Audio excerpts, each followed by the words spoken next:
मैं थक गई हूँ। अरे इतनी जल्दी? रनिंग स्टार्ट ही नहीं की? नींद पूरी नहीं है ना, तुम समझते क्यों नहीं? और भूख भी लग रही है।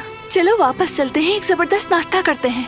क्रीम, मक्खन और साथ ऑमलेट भी।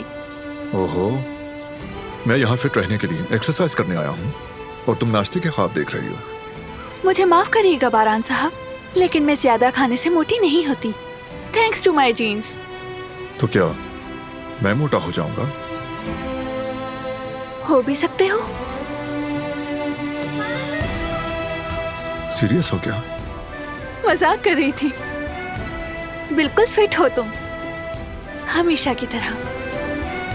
यानी फिर एक अच्छा नाश्ता तो बनता है। तो जल्दी चलो ना, बहुत भूख लग रही है मुझे।